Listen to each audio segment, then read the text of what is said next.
Oi oi! Round one of the Greyhound Derby is over. I only put videos out as shorts. Interestingly enough, I got plenty of views for the first one. I gave 4 out of 4 tips, then the views began to dwindle. Don't really know what more I can do, but we had a seriously profitable round one of the Derby. Round 2 is starting this Friday.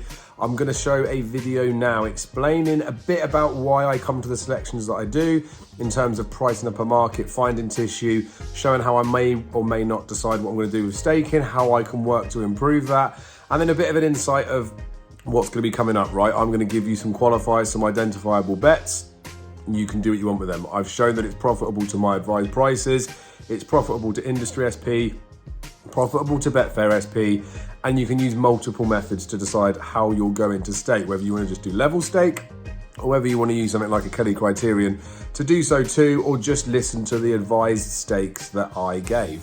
Now, I appreciate this isn't necessarily for everyone. I do think it is a bit of a learning and educational piece. It can be a little bit tedious to sit through things, so not necessarily expecting that you do all of that stuff in one sitting. You can always come back to the video. Do drop some comments below as well if you've got any questions or things that you don't agree with or things that you want me to go over again, and I can do that.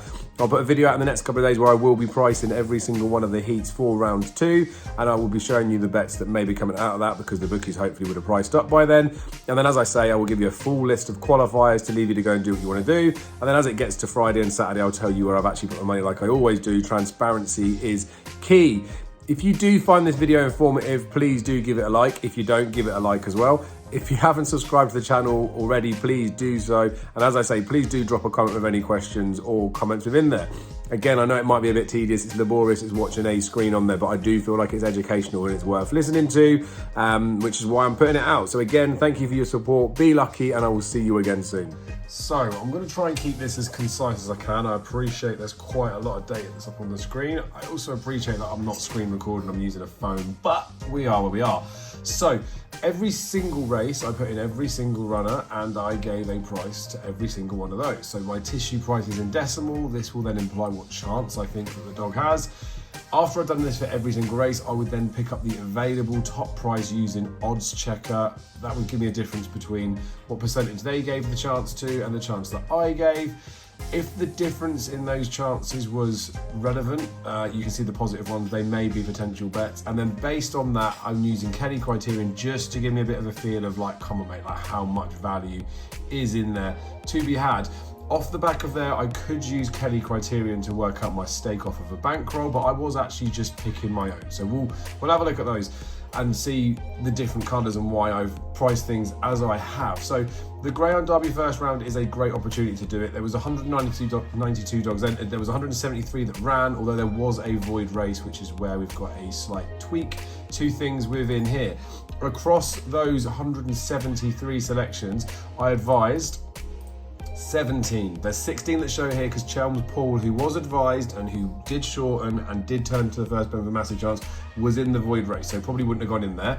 But of these advised ones, you'll see that there's some green and there are some amber ones. So the difference between those amber ones, well, when there is a price difference, I want to have a look back and just double check and make sure that I've done my tissue and is there a reason that I actually want to back these.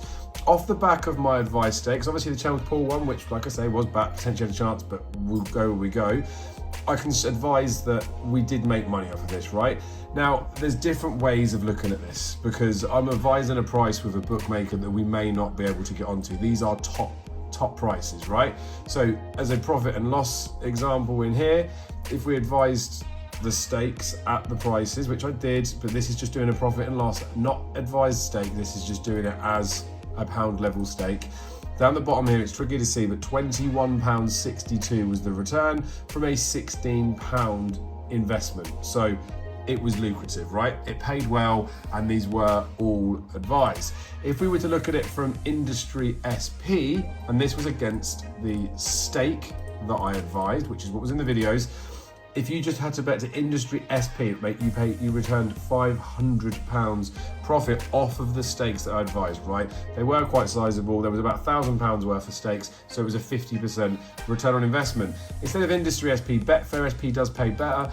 You do have to pay a 2% commission, which I've applied in there, but you got £676 back from that £1,000, so you did all right. We did see there, right, if we just backed pound level stake, you would have just made more profit in terms of a return on investment. I touched on Kelly criterion, right? And this is in a video we've got elsewhere where it's basically depending on the probability chance that you think something's got compared to the price you can get, the bigger the odds, the bigger the bet, right? Not necessarily exactly like that, but it's a small principle that you can go and check out the other video to have a look at that. Off of Kelly's advised stakes, we can see something different, right? So we've got the industry SP was £500. We've got the advised was 676. That's advised Betfair SP. My actual advised price is, if you could get on with the bookies, return 961.20s. So we're actually up to a 90% return on investment. So they're all good. Now, if we used Kelly, the Kelly criterion, would we have made more money? I.e., did I find the right amount of RICs? And actually, we would have got a chunk of money that sounds like it's high. We would have got £1,827, but our stakes would have been through the roof. So actually, if we used the Kelly criterion to do this, we would have made less money. I'm not going to delve into the depths of that. You just need to take my word for it. But we're going to steer away from Kelly for the time being, okay? We're just going to trust the fact of what I've done. We will come back to this in a minute, right? And again, if we looked at the Kelly criterion and Betfair starting price, because the prices wouldn't have been there, we'd have to do something different. We came out of £814. But the long and the short of it, right, is we made money. We made money because I was identifying opportunities to have a bet, and we're going to continue to do that, especially for round two. So this is a sort of a wind-up video, or sort of warm-up video, winding up from round one to talk about how I got to my selections, and then winding into round two, where I'm going to shove another video like this, and I will give you my list of potential qualifiers. Now, first round of the Derby has been and gone. It has halved the amount of dogs. So potentially we'll be halving the amount of opportunities. And you can see from 170 odd dogs, we got down to 16 bets. So 10% of it's going to come out potentially when we're looking at this next round. There are going to be, who knows, maybe between 5 and 10 bets, but we'll just see how it goes, right? So we'll just typically go through a race to see how I did it, right? So I talk up my tissue. Now, creating a tissue, figuring out what price you think something's got is, for me, done by experience and feel. So I will look at the times, I will look at the makeup of the race, I will look to see what the probabilities are of trouble and things like that, and then I'm going to give myself a price. I will create my tissue to 100% or as close to. This one's 101.29. Bookmakers will price it slightly differently. So this came out, as this top price is here, was 109% on top prices, right? But it doesn't matter, because we're still identifying opportunities that even on 100%, I could have been tighter with this one, we're finding an opportunity. And I don't want to over-exaggerate the difference, and I don't want to over-exaggerate how much it might come out to Kelly criterion to get me too excited. I just want to try and be probably as harsh as I can be to identify opportunities. So you'll see here that lots of selections came out with potential chances to bet, right? So if we were to sort the differences here by largest to smallest, you'll see that a lot of these were getting highlighted, right? There's a couple that's slightly smaller number percentages where they are highlighted too. These were ones where I still felt there was a potential opportunity and I wanted to take advantage of those. Potentially they were not worth doing. Gaytime Nemo did win. Wolf Moon ran well at a massive price, but there are bits and pieces within these ones I didn't want to do. So I thought, let's make it as obvious as we can, right? Let's try and look for stuff where there's a difference of over 5%, or in fact, I would maybe look at Kelly criterion to see where there was ones that were over maybe 5% in there.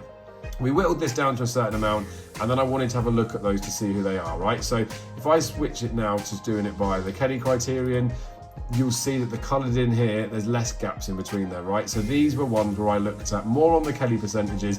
If it was 5% or greater within here, you'll notice there's a similar pattern between the two, but if it was 5% or greater in here, I wanted to have a look at it, right? This is one that I was potentially going to have a bet on. There's lots of reds that are in here, okay? And there are some reds in here that were at big prices. Mystical Mario, I think that actually did get backed in as well, because it maybe was a bit of a price for it, but I looked at it, right, and obviously I've priced a tissue, I don't know everything, sometimes I get it wrong, right? So for example, I priced up some of these dogs at short prices. When I saw the price that it was priced up at with the bookies available, I thought, you know what, actually I probably have been a bit harsh on these ones, and I've been over-egging on these ones, so actually I've messed up a little bit on my percentage there, which means in turn, I've probably overpriced some other stuff within there, and I would maybe go and look at that race as a whole to see if there was a bet opportunity in there. Lots of these ones here, I may have just said, you know what, I'm wrong, I don't want to reprice the market, we're going to just leave that. Maybe I could reprice the market, but I don't want to. My opinion was my initial thought before I saw the prices. Some of these ones here, I'm like, you can see the difference there. So I made a couple of these dogs 4-1s, there were 16s available.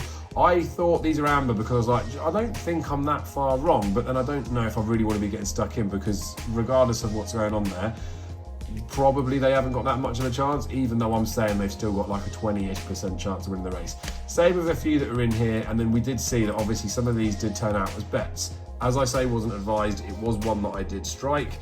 That's why it's taken away from the advised percentage in here, but like was something that I made some money on. Lear's Dream was backed, didn't do very well, but it was part of that. And Crypto Pump was one that was advised, but was a small margin in there. But again, I just decided to take advantage of it. So I'm going to evaluate, and I'm going to use a bit of common sense in there. It's not like I just put the prices in there and take everything above it. So we'll see the ones that ended up being advised. The purpose of me advising something is I've whittled this down to be something, right? So they look more green because I've just coloured them in. But the green ones almost are guaranteed to be a bet, okay? So if I chop this off, and just to show you, if we filter it by colour, get all of the greens, every single one of these was advised, right? The colouring in there isn't conditional format, and that's my choice to put things on there, but that's where we're at, right? So I brought these down as advised bets. Now, if we were to look at this advised amount of bets to see if there was any way we could potentially improve it, I've got it sorted by this Kelly criterion again. Now, if there's a difference in these bets that's quite significant, right, there is a chance, like with those red ones, where I could just be completely wrong. This Candolin Monsoon, he's a bit of a trial merchant. I don't know, the bookmakers were happy to take a chance on him against that, I think. I was overexcited about this dog, right? I did stake more because I did think there was a massive chance on there. The Kelly criterion would have been an even more significant loss, and maybe I should have reined it in, right? Droopy's Fidget was another one where I've got a difference in there of 10%. Ballymac John Joe was another one where I've had a difference in there that's over 10%. Ballymac John Joe, Droopy's Fidget, and Condell Monsoon all got beat. Now, obviously, we can't completely alleviate losers within our bets. However, when I'm looking at this in here, it makes me feel like I was possibly wrong, right? Now, Droopy's Fidget was actually available at 7-4. If I was to tweak the figures within here, you'll see there the difference percentage is 30 and a bit. Loads of people thought the same, loads of people fancied him, but he did go and get beat. So if I was to chop those few out, and we sort this by the largest to smallest, and I take those three variable ones out, we will see here from a profit and loss perspective, that would have been 3 less advised, but we would have made £24.62 off of the 13 bets as opposed to 16. And you're starting to see the point I'm making, right? I'm not always right, and sometimes I get these things wrong. So I'm going to tweak this about for round 2. I am going to tell you what my advised bets are, the ones that qualify within there. You will see these. These ones that are in here, right, I do still think I want to bet them, right? I still think I'm right. Maybe I just don't want to get too overexcited. What I would probably suggest doing is maybe not stake it as much. You might argue that, look, these are massive opportunities. You should be steaming into them. For the learning experience from round 1 going into round 2, I'm going to try and calm a few of those ones down. But I'm going to do the same thing. Don't really know how helpful this would have been or wouldn't have been. Drop some comments below with any questions that you have got. I will price up the markets for you next time, so that's where I'll go into depth of how I'm pricing them and why I am at those chances. I'm going to do that this afternoon and then get the video out in the next couple of days. But I appreciate all your guys' support. I know this isn't necessarily for everyone, but it is a learning curve, and I'm going to show you guys that if you can price a market and you can take advantage of prices that are out there, that you will be able to make money. Even on these, right, if I highlighted these as the opportunity bets, even back in these ones just at Betfair SP or Industry SP, you will make money. If we were to chop those other ones out, again, you would have made even more money at Industry SP and even more money at Betfair SP. This would have been off of £1,000 worth of stakes. This would have taken off 350, so it would have dropped it down to £700 worth of stakes, which would have returned 852 just at SP, or just over £1,000 at Betfair SP. It can be profitable to bet at starting price if we highlight and make these qualifiers. I'm going to do that for round 2, and we're going to get stuck in. See you soon. Be lucky.